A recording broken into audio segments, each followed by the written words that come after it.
Virgo, Sun, Moon, Venus, and Mars signs, and welcome to your energy update at this time. From the Whispers of the Ocean, we have In the Light of the Moon. A full moon can shine light on what you have been resisting. This can be anything from your fears to your soul's beauty.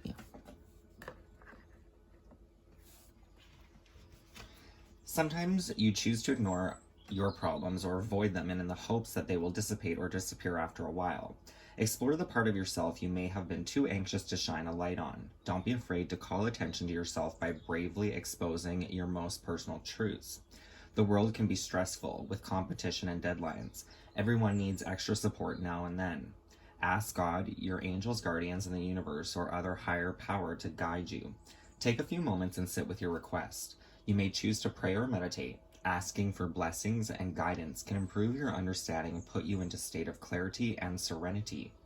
Orca whales are considered one of the most intelligent mammals on Earth. They usually travel in groups and hunt for prey at night.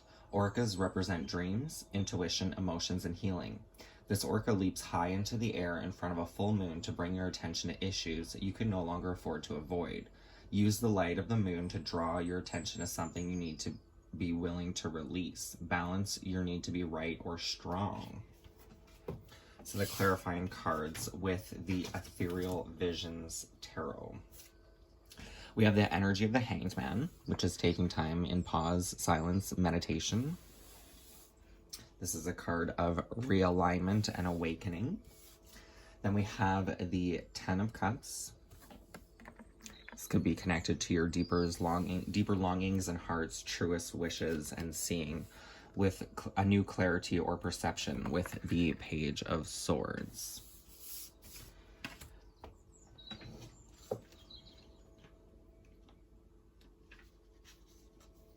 The Hanged Man connected to Neptune, which represents our dreams, fantasies, and visions. The Hanged Man is an indication that it's time to end old ways and release the restrictions that are holding you back in life. It is a time for inaction and reflection in order for new opportunities to manifest. You must be willing to sacrifice something to gain something new. Sacrifice, release, new perspective, and surrender.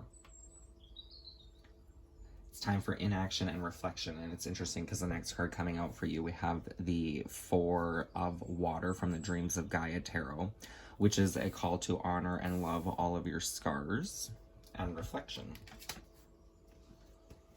So the Ten of Cups, contentment of heart, perfection of human love, and for friendship, fortunate marriage can also represent the town or country that you live in.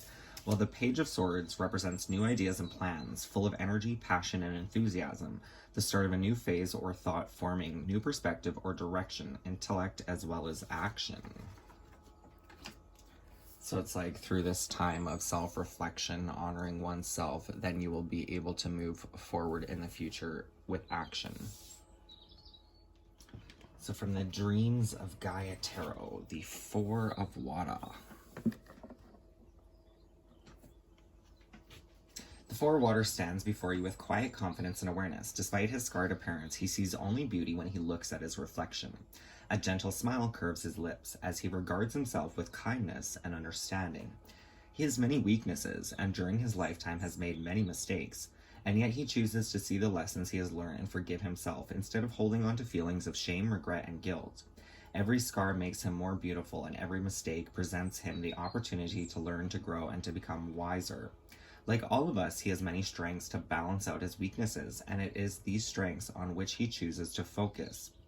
He believes he is deserving of both love and happiness, and, even when life offers an experience that scars, he refuses to allow hurt or disappointment to erode his self-belief or close his heart. This does not mean that he is blind to his flaws. Rather, he accepts them for what they are, parts of a whole that is imperfect and perfect all at the same time. The Four of Water arrives in your reading to ask whether you look at yourself with less love than you should. Do you see only your flaws and imperfections and feel as if you should apologize for having them, instead seeing them as something that gives you depth and character? Those flaws and scars and imperfections are aspects of your nature that make you truly beautiful. You would shine like the sun if you would accept them and forgive them and allow them to simply be a part of who you are. It is time to let go of the idea that to be perfect is to be without flaw. Stop looking for the perfect relationship, the perfect idea or creation, the perfect career, or the perfect opportunity. So foretelling with, it said that Virgos are very like perfectionist type of energy. So stop looking for things to be perfect and go with the flow more. Honor the journey and where you've come from.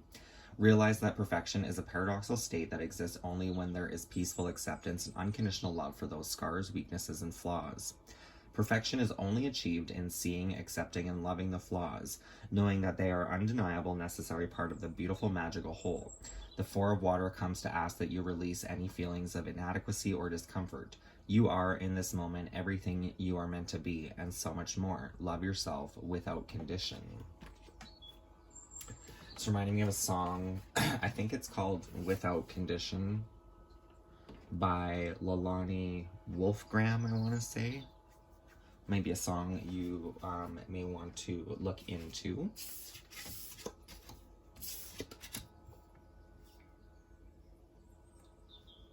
For the clarifying cards, we have the Two of Pentacles, balancing and sorting. This could be balancing your light and shadow energy, what you deem to be your good traits versus your flaws.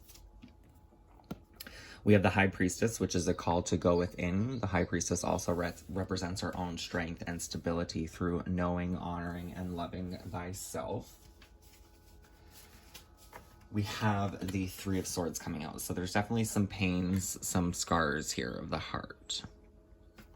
The Three of Swords can represent fundamental sorrow, lost relationships, accidental death, depression, or malice, discomfort, illness, or uneasiness. Causes may be difficult to identify. May caution against cruelty to others.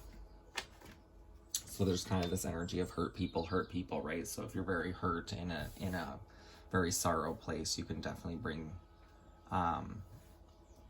emotional pains and sharpness of tongue or reaction with your interactions with other people. So there's a call to love oneself first here, to honor your journey, who you are and what has transpired, and know that you are worthy and deserving of all good things.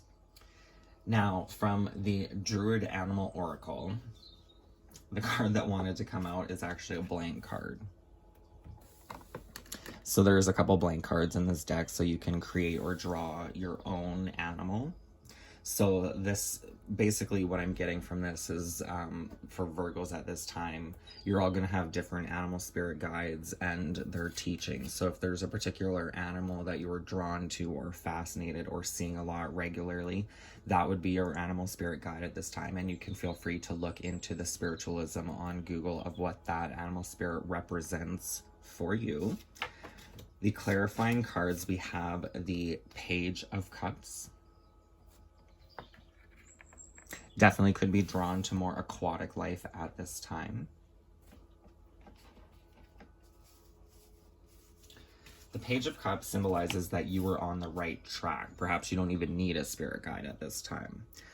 A person from the past may offer you a message, usually by a person younger than you. Positive change indicating fertility or new creative ideas. Romantic proposals, unions, conceptions, and weddings. Open to following your emotions.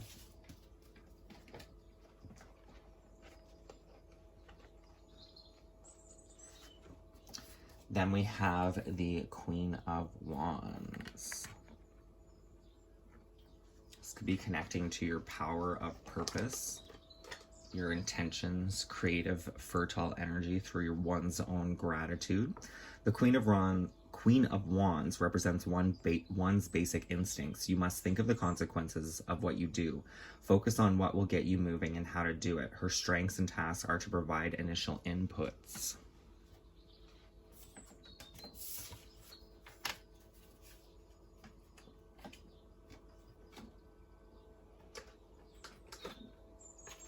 So with the Queen of Wands energy here, you may already know what to do. You may even receive a message and know how to channel or work with that energy correctly.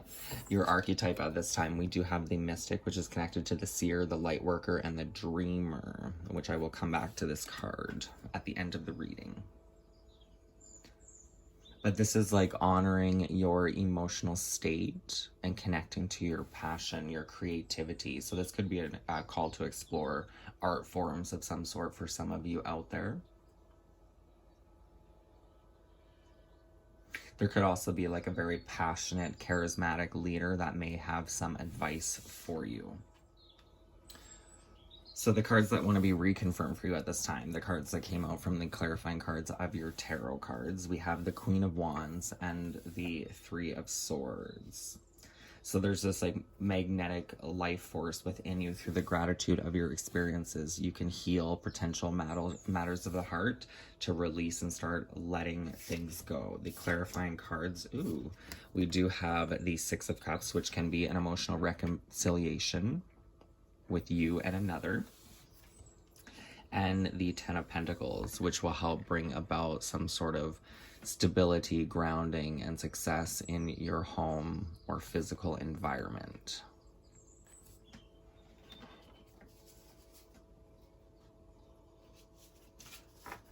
The Six of Cups can represent innocence and nostalgia. Children and family, a good sign if trying to get pregnant. Take care of yourself. Don't take things for granted. So not taking things for granted is exactly what the Queen of Wands would do, right?